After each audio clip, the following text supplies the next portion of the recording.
Stephen അറിയിച്ചത്. അവിടെ അപ്രഖ്യാപിത Stephen കേൾക്കാമോ?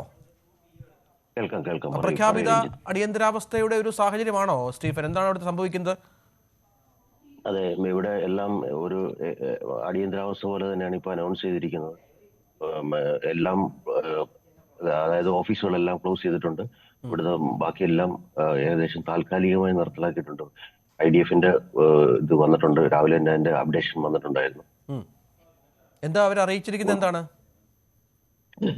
പബ്ലിക് ഗ്യാതറിംഗ് പാടില്ല, പിന്നെ പൊതുസ്ഥലങ്ങളിൽ അത്യാവശ്യ യാത്രകളൊക്കെ ഒഴിവാക്കുക എന്നുള്ളതൊക്കെയാണ് അറിയിപ്പ് വന്നിരിക്കുന്നത്. സ്കൂളെല്ലാം അടച്ചിരിക്കുകയാണ്.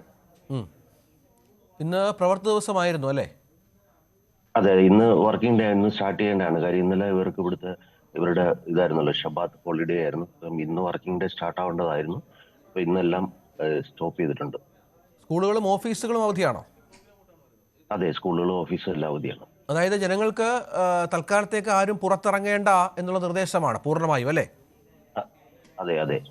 അപ്പൊ എവിടെയാണ് സ്റ്റീഫൻ നിങ്ങൾ കഴിയുന്നത്? ഞാനിപ്പോ എന്റെ വർക്ക് ചെയ്യുന്ന സ്ഥലത്ത് തന്നെയാണ്. ഇവിടെ ബങ്കറൊക്കെ ഉണ്ടോ? ഇന്നലെ അടുത്ത് ബങ്കറുണ്ട്. ഇന്നലെ 3 മണിക്ക് വെളുപ്പിന് 3 മണിക്ക് ഇവിടെ അലാറം കേട്ടിട്ട് പുറത്തിറങ്ങുമ്പോഴത്തേനും ഇവിടെ ആൾക്കാരെല്ലാം ബങ്കറിലേക്ക് യാത്ര ചെയ്യുന്നുണ്ടായിരുന്നു. അപ്പൊ ബങ്കറുകളിൽ കഴിയുക എന്ന് പറഞ്ഞാൽ ദീർഘനാളെ കഴിയേണ്ടി വന്നാൽ അതിനാവശ്യമായ സംവിധാനമൊക്കെ വേണ്ടി വരുമല്ലോ. അതെ അതെ. അല്ല, നമുക്ക് മുൻപേ ഇത് സംഭവം ഇൻസിഡന്റ് നടക്കുന്നതിന് തൊട്ട് മുമ്പ് തന്നെ നമുക്ക് ഇൻസ്ട്രക്ഷൻ ഉണ്ടാവും. ആ ഇൻസ്ട്രക്ഷൻ അനുസരിച്ചിട്ട് നമുക്ക് ബംഗറിലേക്ക് യാത്ര ചെയ്യാൻ പറ്റും. ഈ നമ്മൾ ഈ ദൃശ്യങ്ങൾ പറഞ്ഞോളൂ. ഒരു 60% വീടുകളിൽ ബിൽറ്റിനായിട്ട് തന്നെ ബങ്കേഴ്സ് ഉണ്ടാവും. അല്ലാതെ തന്നെ ഇവിടെ ബാക്കിയുള്ള സ്ഥലങ്ങളിലൊക്കെ എന്ന് പറഞ്ഞാൽ പൊതുസ്ഥലങ്ങളിലും പാർക്കുകളിലും നമുക്ക് തൊട്ടടുത്തൊക്കെ പബ്ലിക് ബങ്കറുകളും ഉണ്ട്. ഈ വലിയ ആക്രമണമാണ്, ബാലിസ്റ്റിക് മിസൈലുകളാണ് ഇറാൻ ഉപയോഗിക്കുന്നത്. ഒരുപക്ഷെ ഈ പലസ്തീൻ ആക്രമണ സമയത്ത് പോലും ബാലിസ്റ്റിക് മിസൈലുകളുടെ ഒരു ഭീതി ഇസ്രായേലിന് ഉണ്ടായിരുന്നില്ല. ഡ്രോണുകളുടെ ആക്രമണമായിരുന്നു. ഈ ബാലിസ്റ്റിക് മിസൈൽ എന്ന് പറയുന്നത് അയൺഡോം സംവിധാനത്തെ പോലും പ്രതിരോധിക്കുന്നു എന്നുള്ളതാണ്, അതിനെപ്പോലും തകർക്കുന്നു എന്നുള്ളതാണ്. അയൺഡോം സംവിധാനം തകർത്തുകൊണ്ട് പല മേഖലകളിലും പതിക്കുന്നു എന്നുള്ളതാണ് നമുക്ക് ഇവിടെ നിന്ന് ലഭിക്കുന്ന വിവരം. അതെ, രഞ്ജിത്ത് പറഞ്ഞ പോലെ തന്നെ ഇപ്പം നമ്മള് ഗാസയിൽ നിന്ന് വന്നുകൊണ്ടിരുന്നതിനെക്കാട്ടിയും വളരെ ശക്തമായ രീതിയിലുള്ള ആണ് ബാലിസ്റ്റിക് മിസൈൽ. കാര്യം ബാലിസ്റ്റിക് മിസൈൽ വരുമ്പോഴത്തേന് അയൺ ഡോമിന് ചില സാഹചര്യങ്ങളിൽ അതിനെ കൺട്രോൾ ചെയ്യാൻ പറ്റാത്തൊരു സാഹചര്യം വരുന്നതുകൊണ്ടാണ് ഇങ്ങനെയുള്ള കാഷ്വാലിറ്റി ഇന്നലെയൊക്കെ ഉണ്ടായിട്ടുള്ളത്. ഇത് നമ്മൾ ദൃശ്യങ്ങളിലൊക്കെ ഈ ടെല്ലവീവിലൊക്കെ ഒരുപാട് സ്ഥലങ്ങൾ തകർന്ന് തരിപ്പണമായതായി കാണാം, വാഹനങ്ങളൊക്കെ തകർന്ന് കിടക്കുന്നതായി കാണാം. പക്ഷേ കാഷ്വാലിറ്റീസ് കുറയുന്നത് ഈ ആളുകൾ ബങ്കറുകളെ ആശ്രയിക്കുന്നുണ്ടാകും അല്ലേ? അതെ അതെ. ഞാൻ ഇന്നലെ നേരിട്ട് കണ്ട സംഭവമാണ്. കാര്യം എൻ്റെ ഈ 5 വർഷത്തിന് മേളിലായി. പക്ഷെ ഇത്രയും ആൾക്കാർ ഒന്നിച്ച് ബങ്കറിലേക്ക് പോകുന്നത് ഞാൻ ഇന്നലെയാണ് കാണുന്നത്. അപ്പൊ അതുകൊണ്ടായിരിക്കാം കാഷ്വാലിറ്റി കുറഞ്ഞിരിക്കുന്നതെന്ന് തോന്നുന്നു. കാര്യം ഇന്നലെ ഇപ്പോഴും സൈറൻ അടിക്കുന്നുണ്ട്. എനിക്ക് എൻ്റെ മൊബൈലിനകത്ത് IDF-ന്റെ ഇത് വരുന്നുണ്ട്, എവിടെയൊക്കെയാണ് ഇത് ഡ്രോൺ വരുന്നതെന്നുള്ളത് കാണിക്കുന്നുണ്ട്. അത് കൃത്യമായി തന്നെ അവർ അറിയിക്കും അല്ലേ? അതെ, എനിക്കിപ്പോഴും നമ്മളിപ്പോൾ സംസാരിച്ചുകൊണ്ടിരിക്കുമ്പോഴും എനിക്ക് എൻ്റെ മൊബൈലിനകത്ത് അത് വരുന്നുണ്ട്, മെസ്സേജ് വരുന്നുണ്ട്. അത് അതിന്റെ പ്ലേസ് കാണിക്കും. എന്തായാലും 3 മണി തൊട്ട് ഇപ്പം വരെയും ഡ്രോണിന്റെ ആക്രമണം നടന്നുകൊണ്ടിരിക്കുകയാണ്. 3 മണിക്കാണ് ശക്തമായ ബാലിസ്റ്റിക് ആക്രമണം ഉണ്ടായത്. ഈ ബെന്യാമിൻ നെതന്യാഹു ഇവിടുത്തെ ഭരണകൂടത്തിന്റെ ഒരു ഇടപെടലും അവരുടെ നിലപാടുമൊക്കെ എന്താണ് സ്റ്റീഫൻ? അവര് ശക്തമായ നിലപാട് തന്നെയാണ്. ശക്തമായി ഇവിടുന്ന് അങ്ങോട്ടും പ്രതിരോധിക്കുന്നുണ്ട്. ഇനിയും തുടരുമെന്ന് തന്നെയാണ് പ്രതീക്ഷിക്കേണ്ടത് അല്ലെ ആക്രമണം? അങ്ങനെ തന്നെയാണ് ഇപ്പോഴത്തെ ഒരു സാഹചര്യത്തിൽ നമ്മൾക്ക് പ്രതീക്ഷിക്കേണ്ടത് രഞ്ജിത്തെ. ശരി, രാവിലെ ചാൻസ് ഇല്ലെന്നാണ്, കുറയാൻ ചാൻസ് ഇല്ലെന്നുള്ളതാണ് സിറ്റുവേഷൻ. എന്തായാലും രാവിലെയാണ്, ഉറക്കത്തിൽ നിന്നാണ് ഞാൻ വിളിച്ചുണർത്തിയത് സ്റ്റീഫൻ. ഞാൻ ഉറങ്ങിയിട്ടില്ല ഇന്നലെ. ഉറങ്ങിയിട്ടില്ല ഈ പ്രശ്നങ്ങൾ കാരണം അല്ലേ? അതെ അതെ. കാര്യം ഇങ്ങനെ കണ്ടിന്യൂസ് ആയിട്ട് സൈറൻ വന്നുകൊണ്ടിരിക്കുന്നു. പിന്നെ ഇതാണ് കുറെ മെസ്സേജ് വരുന്നു, അലേർട്ടായിരിക്കുന്നു. നമ്മൾ പുറത്തേക്ക് ഇറങ്ങുമ്പോഴത്തേനും ആൾക്കാർ ഇങ്ങനെ പാനിക്കായിട്ടൊക്കെ പോകുന്നു. രാത്രി പ്രത്യേകിച്ച് ഈ പറഞ്ഞ ആ സമയത്തായതുകൊണ്ടാണ് ജനങ്ങൾ കൂടുതലും പാനിക് ആയിരിക്കുന്നത്. കൂടുതലും ഇപ്പൊ സംഭവം നടന്നിരിക്കുന്നത് ഈ ടെലവിനടുത്തുള്ള ബാത്തിയാം എന്ന് പറഞ്ഞ സ്ഥലത്താണ്. ഉം. പിന്നെ റഹോവത്ത് അങ്ങനെ 2-3 സ്ഥലങ്ങളിലാണ് ഇപ്പം കൂടുതൽ പ്രശ്നമുണ്ട്. അതിൽ കുറെ പേരെ കാണാനില്ലെന്ന് പറയുന്നുണ്ട്. അങ്ങനെയൊക്കെ ന്യൂസ് വരുന്നുണ്ട്. ആ. ഈ മലയാളികൾ ഉള്ള പിന്നെ ഇനിയിപ്പോ മേഖലകളിലൊക്കെ മലയാളികൾ ഒരുപാട് പേരുണ്ടല്ലോ, നമുക്കറിയാം, പലപ്പോഴും നമ്മൾ റിപ്പോർട്ട് ചെയ്തിട്ടുണ്ട്. അവരുടെയൊക്കെ അവസ്ഥ എന്താണ്? അവരുമായിട്ടൊക്കെ നിങ്ങൾക്ക് വാട്സപ്പ് ഗ്രൂപ്പൊക്കെ ഉണ്ടാവുമല്ലോ, അവരോടൊക്കെ സംസാരിക്കുന്നുണ്ടോ? ഇപ്പം നിലവിൽ ഈ നിമിഷം വരെയും ഇപ്പം നമ്മൾ സംസാരിക്കുന്ന സമയം വരെയും നിലവിൽ നമ്മുടെ മലയാളികൾക്കാർക്കും പ്രത്യേകിച്ച് പ്രോബ്ലംസ് ഒന്നും ഉണ്ടായിട്ടില്ല എന്നുള്ളതാണ് ഇപ്പൊ അറിയാൻ കഴിഞ്ഞത്. കാര്യം നമുക്ക് വാട്സാപ്പ് കൂട്ടായ്മയുണ്ട്, അതിൽ മെസ്സേജുകൾ വന്നുകൊണ്ടിരിക്കുന്നുണ്ട്. ഉം. ആ, ഇതുവരെയും ആർക്കും അങ്ങനെ പ്രോബ്ലംസ് ഉണ്ടായിട്ടില്ല. ഇല്ല. അപ്പം ഒരു കാര്യം കൂടി, വീട്ടിലെ ആളുകളുമായിട്ടൊക്കെ സംസാരിക്കുന്നുണ്ടോ? അവരൊക്കെ ഇവിടെ കേരളത്തിലും ചില പരിഭ്രാന്തികളൊക്കെ ഉണ്ട്. നമ്മുടെ ഒരുപാട് സഹോദരങ്ങളും സഹോദരിമാരും ഒക്കെ ഇവിടെ ഉണ്ടല്ലോ.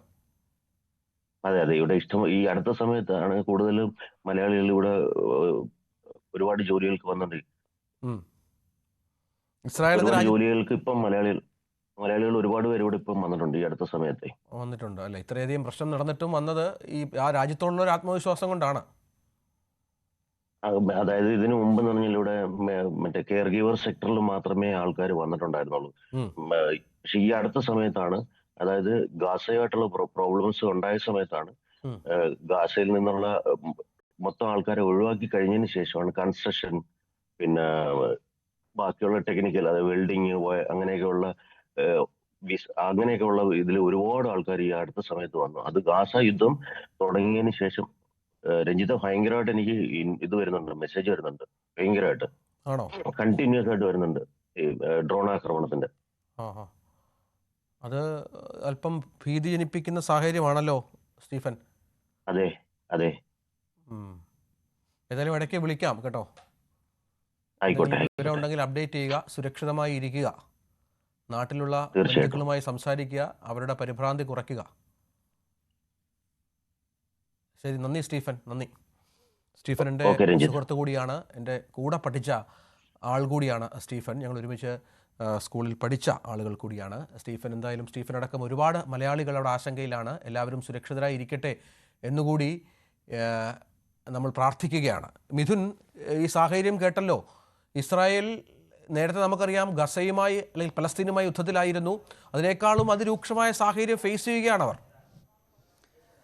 രജിത്, തീർച്ചയായും ഇപ്പോൾ ഈ വടക്കൻ ഇസ്രായേൽ കേന്ദ്രീകരിച്ചാണ് ഇത്തരത്തിൽ ഡ്രോൺ ആക്രമണം ഇറാന്റെ ഭാഗത്തു നിന്നുണ്ടാകുന്നത്. തമ്ര, ഒപ്പം തന്നെ ഹൈഫ തുടങ്ങിയ പ്രദേശങ്ങളിലാണ് വലിയ വ്യാപകമായിട്ടുള്ള ഡ്രോൺ ആക്രമണം നടക്കുന്നതെന്നാണ് നമുക്ക് മനസ്സിലാക്കാൻ സാധിക്കുന്നത്. ഇവിടെ നിരവധി പേരെ കാണാനില്ല എന്നുള്ള വിവരങ്ങൾ കൂടി, അത്തരത്തിലുള്ള റിപ്പോർട്ടുകൾ കൂടി പുറത്തു വരുന്നുണ്ട്. കാരണം ബലിസ്റ്റിക് മിസൈലുകളൊക്കെ കഴിഞ്ഞ ദിവസം രാത്രിയിൽ ഇറാന്റെ ആക്രമണത്തിൽ നിരവധി ഇങ്ങനെ ഈ വ്യോമപ്രതിരോധ സംവിധാനത്തെ തകർത്തുകൊണ്ട് അകത്തേക്ക് പ്രവേശിക്കുന്ന ഒരു സാഹചര്യം, അങ്ങനെ ജനവാസ മേഖലകളിലൊക്കെ ഈ മിസൈലുകൾ വന്ന് പതിക്കുന്ന കാഴ്ച, അങ്ങനെയാണ് നിരവധി പേർക്ക് പരിക്കേൽക്കുകയും അതിൽ മരണപ്പെടുന്നവരുടെ എണ്ണം ഇപ്പം ആദ്യം ഒരാളുടെ മരണമായിരുന്നു സ്ഥിരീകരിച്ചതെങ്കിൽ അതിപ്പോൾ 8ആയി ഉയർന്നിരിക്കുന്നു എന്നുള്ളതാണ് വളരെ ആശങ്കപ്പെടുത്തുന്നത്.